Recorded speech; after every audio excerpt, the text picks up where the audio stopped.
आदि शक्ति माँ दुर्गा की भक्ति के महाअनुष्ठान नवरात्रि का प्रथम दिन पूर्ण रूप से देवी शैलपुत्री को समर्पित होता है। नव दुर्गा के सभी 9 स्वरूपों में देवी शैलपुत्री की उपासना प्रथम दुर्गा के रूप में की जाती है। समस्त लोकों में माता शैलपुत्री ही जगत जननी आदि शक्ति माँ पार्वती के नाम से जानी जाती है। अपने भक्तों के बीच माता रानी गौरी एवं उमा के नाम से भी अत्यंत लोकप्रिय है।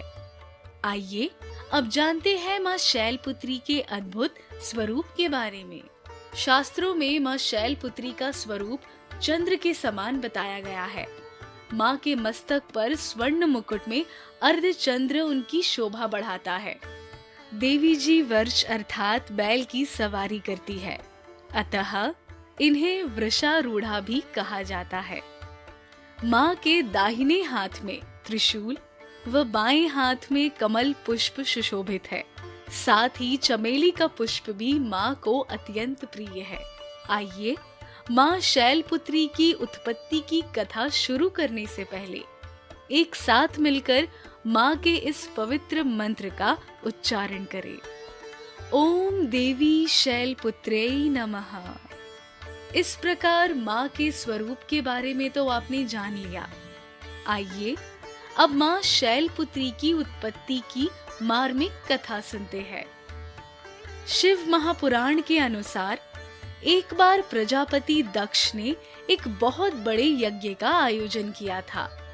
इस यज्ञ में उन्होंने सभी देवी देवताओं एवं ऋषियों को अपना यज्ञ भाग प्राप्त करने के लिए निमंत्रित किया, किंतु उन्होंने इस यज्ञ में अपने दामाद अर्थात शिवजी को आमंत्रित नहीं किया। जब ये समाचार माता सती ने सुना कि उनके पिता एक अत्यंत विशाल यज्ञ का अनुष्ठान कर रहे हैं, तो माता सती का मन भी उस यज्ञ में शामिल होने के लिए व्याकुल हो उठा। इसके बाद माता सती ने यज्ञ में चलने के लिए शिवजी से आग्रह किया। तब शिवजी ने उत्तर दिया कि इस यज्ञ में समस्त देवी देवताओं एवं ऋषियों को निमंत्रित किया गया है, किंतु हमें यज्ञ भाग हेतु बुलावा नहीं भेजा गया है। ऐसी स्थिति में बिना निमंत्रण के हमारा वहां जाना उचित नहीं है। किंतु शंकर जी के इन विचारों से माता सती सहमत नहीं हुई और पिता के यज्ञ का हिस्सा बनने के लिए उस आयोजन में पहुंच गई। लेकिन पिता प्रजापति दक्ष ने उन्हें उस आयोजन में आने की उपेक्षा की तथा शिवजी के लिए अपमानजनक शब्दों का प्रयोग किया। अपने पिता द्वारा अपने पति का ये अपमान देखकर माता सती का मन पश्चाताप, क्षोभ एवं क्रोध से भर उठा और वो इस दुर्व्यवहार को सहन नहीं कर सकी।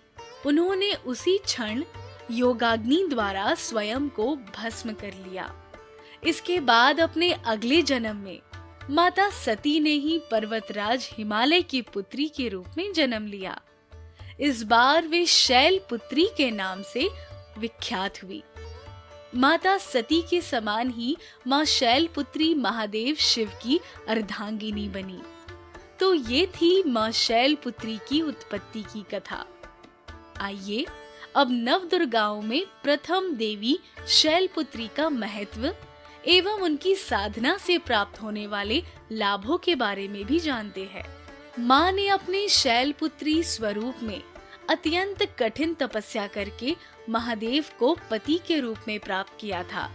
इसलिए ये मान्यता है कि माँ की कृपा से कन्याओं को उत्तम वर की प्राप्ति होती है, साथ ही सफल दाम्पत्य जीवन का आशीर्वाद मिलता है।